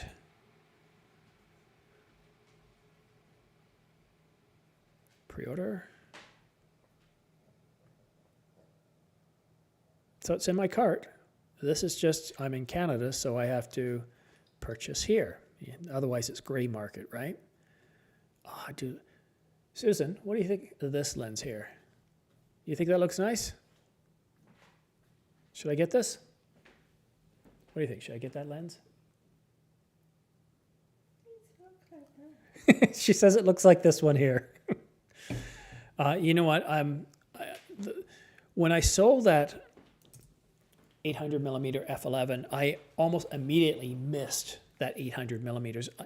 This is way better in terms of sharpness. The image stabilization on this, shooting handheld, I didn't believe it until I actually shot with it, and it's just staggering how good it is. The biggest capability of this lens isn't so much the sharpness that you walk away with, is just how incredibly good the stabilization is. Just absolutely stunning. So do you guys have any more questions before I go? You can ask anything about these lenses or anything else coming on the channel or anything's coming out. I think we all know that this is probably the big lens announcements this year. So this will be 4 lenses from Canon. Canon rumors did say we were getting, what, something like 8 to 12 lenses. So we've already got about a half to a third of that. We got the R5, which we believe is going to be announced just on, around, or before CP+. And the Canon EOS R1 is supposed to start getting teased, right? It's supposed to start getting teased sometime in the first quarter. Show us the power zoom review. Well, I don't have a power zoom review. If I'm talking about rumors, you know I don't have the stuff, so I can't actually do that. Don't forget to use your smart links. Yeah, and I can't use my smart links because they only work for the United States. If I'm buying in Canada, I wish I could, because I'd actually probably get a better discount. But no, one of the things I try to do is support my local camera stores. And, you know, if I ever need service, they're very good. And quite often, like if I call them up 10 o'clock, I have the lens the next day shipped up from the city. So they're very good. They don't charge me for shipping. It's UPS next day, and they always give me a discount. So I'm very appreciative of that. Let's see. Mac Photo Guy 79. I understand that Certashot. I love to get both the 200 to 800 and the 24 to 105, but have to pick just one. Still wondering about the Sigma R. So Sony Alpha Rumors first came out and said that they had heard that Canon was going to be opening up the mount for Sigma before the end of the year. Then I heard that it might be before Q1 is up. Then I heard from several people that I know on the channel that commented saying, hey, I was at Build Expo and I was talking to a Sigma guy and he says they're in talks with Canon, which was strange. And then somebody in Europe said something very similar. So it sounds like there is definitely rumblings, there's communication. And if there's no talks, nothing's happening. If they're talking, I think something is getting ready to happen. So if we actually got that announcement, that would be really big.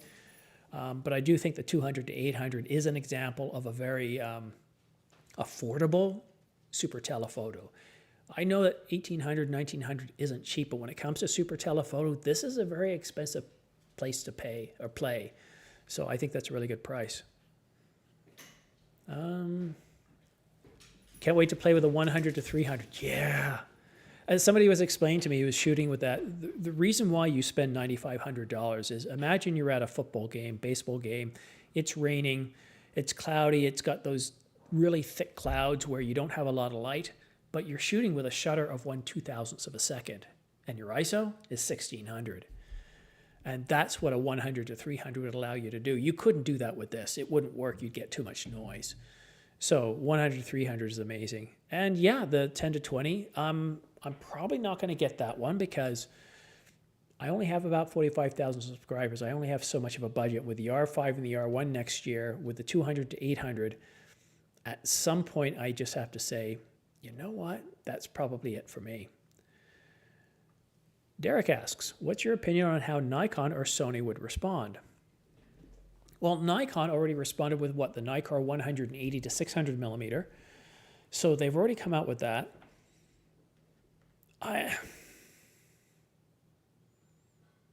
This is what? The third Canon lens that has 800 millimeters. We got the f11. We've got the f5.6 for what? $12,000+. And we got the 200 to 800. So I definitely think at least Nikon's going to look at this and say, hey, look, we need to come up with something around the 800 millimeter range. I think maybe Sigma or Tamron might tackle it as well. But when it starts getting out that what you can do with 800 millimeters, I think they're going to have to answer it. I just don't know how. I don't know if it's going to be a prime. A prime is easier to do. It's cheaper to do. It just depends on what kind of optics you want, because as you can see with Canon, again, the optics are very good, but you're dealing with so much money that unless you're, the top of the top end, you're doing high-end magazine shots, or you have a lot of money and you just want to play, not too many people can afford that much for a lens and get the money out of it. All right, so I'm going to take a look at one more comment here, and then we're going to close things off.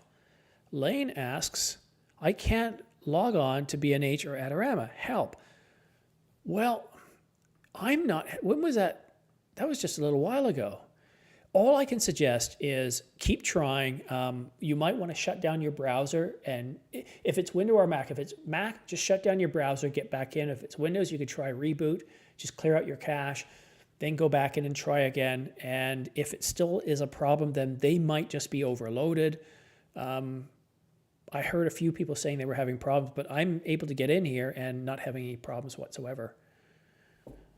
So I want to say, again, thank you to everybody. Look at 160, 140 of you still here with me, as I am tired at this point. I'm starting to fade. It's almost 1 o'clock. It is just, yeah, it's almost 1 o'clock. I love doing these live streams. I love the late night ones because I don't have to worry about work. I can just keep going. I can have fun with it. And I get to hang out with you guys, and we can get to talk about fun things and have a nice panel of guests to provide us with different experiences. So, guys, thank you so much for dialing in. I think I'm losing my voice. What do you think? I'm losing my voice? I'm definitely losing my voice. That's it for today. You might see me tomorrow. It depends if I have any more information about shipping dates, but I think really I'm going to stay quiet for the next 24 hours. There's so many reviews out there, and that's what I recommend doing. Been watching all the reviews. But as soon as there's more information, I'll be out there with a video. So, guys, thanks again for tuning in. We'll see you again soon.